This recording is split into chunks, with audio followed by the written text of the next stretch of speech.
ಓಂ ಶ್ರೀ ಗುರುಭ್ಯೋ ನಮಃ. ಹರಿ ಓಂ. ವೀಕ್ಷಕರೇ, ನಾನು ಪಂಡಿತ್ ಹನುಮಂತರಾವ್ ಜೋಶಿ ಅವರು. ವೀಕ್ಷಕರೇ, ನಾನು ನಿಮಗೆ ಜುಲೈ ತಿಂಗಳ ಮಾಸ ಭವಿಷ್ಯ ಹೇಗಿದೆ ಎಂಬುವಂಥದ್ದು ನಾನು ತಿಳಿಸಿಕೊಡ್ತಾ ಇದ್ದೀನಿ. ನಿಮಗೆ ವಿಡಿಯೋ ನೋಡೋಕ್ಕಿಂತ ಮುಂಚಿತವಾಗಿ ಲೈಕ್ ಮಾಡಿ, ಫಾಲೋ ಮಾಡಿ, ಶೇರ್ ಮಾಡಿ. ಆರ್ಥಿಕವಾಗಿ ಜುಲೈ ತಿಂಗಳು ಆದಾಯ ಮೂಲಗಳು ಹೆಚ್ಚಾಗ್ತವೆ. ಹಳೆಯ ಹೂಡಿಕೆಗಳಿಂದ ನಿಮಗೆ ಲಾಭ ಅನ್ನುವಂಥ ಸಿಗ್ತದೆ. ಆದರೆ ನಿಮ್ಮ ಕುಟುಂಬಗಳ ಬಗ್ಗೆ ಖರ್ಚುಗಳಂತ ತುಂಬಾ ಆಗ್ತಾ ಇರ್ತವೆ. ಸ್ವಲ್ಪ ಈ ತಿಂಗಳಲ್ಲಿ ಖರ್ಚು ವೆಚ್ಚಗಳನ್ನುವಂಥದ್ದು ಮಾಡುವಂಥ ತುಂಬಾ ಕಮ್ಮಿ ಮಾಡಬೇಕಾಗುತ್ತೆ.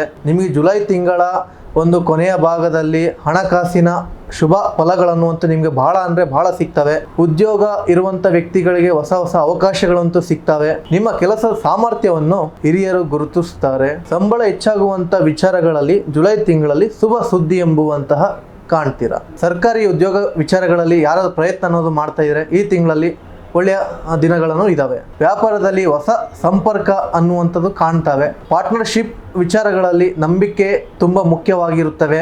ಆಸ್ತಿ, ಕೃಷಿ, ವಾಹನ ಹಾಗೆ ನಿರ್ಮಾಣ ಕ್ಷೇತ್ರದ ವ್ಯಾಪಾರಗಳಿಗೆ ಉತ್ತಮ ವ್ಯಾಪಾರದ ಸೂಚನೆಗಳನ್ನುವಂಥದ್ದು ಇರ್ತವೆ.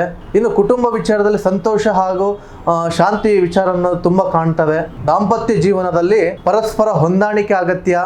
ಇನ್ನು ಪ್ರೇಮಿಗಳಿಗೆ ಸಂಬಂಧವನ್ನು ಮುಂದಿನ ಹಂತಕ್ಕೆ ತಗೊಂಡು ಹೋಗುವಂತಹದನ್ನು ಮುಂದಿನ ಹಂತಕ್ಕೆ ತೆಗೆದುಕೊಂಡು ಹೋಗುವ ಅವಕಾಶ ಸಿಗ್ತದೆ. ಹಿರಿಯರ ಆಶೀರ್ವಾದದಿಂದ ಶುಭ ಕಾರ್ಯಗಳು ನಡೀತವೆ. ಇನ್ನು ಆರೋಗ್ಯ ಸಾಮಾನ್ಯ ಉತ್ತಮವಾಗಿರುತ್ತವೆ ಹಾಗೂ ಕಿರು ನೋವಿನ ಒಂದು ವಿಚಾರದಲ್ಲಿ ಎಚ್ಚರ ವಹಿಸಬೇಕು. ತುಂಬಾ ಪ್ರತಿದಿನ ಯೋಗಾಭ್ಯಾಸ ಮಾಡಿ. ಮೇಷರಾಶಿಯ ಅಧಿಪತಿ ಕುಜ ಗ್ರಹ ಆಗಿರೋದ್ರಿಂದ ಮಂಗಳ ಅನುಗ್ರಹಕ್ಕಾಗಿ ಪ್ರತಿ ಮಂಗಳವಾರ ನೀವು ಸುಬ್ರಹ್ಮಣ್ಯ ದೇವಸ್ಥಾನಗಳಿಗೆ ಭೇಟಿ ಕೊಡಿ. ನೀವು ಇಲ್ಲ ಅಂದರೆ ಆಂಜನೇಯ ಸ್ವಾಮಿಯ ದೇವಸ್ಥಾನಕ್ಕೆ ಭೇಟಿ ಕೊಡಿ.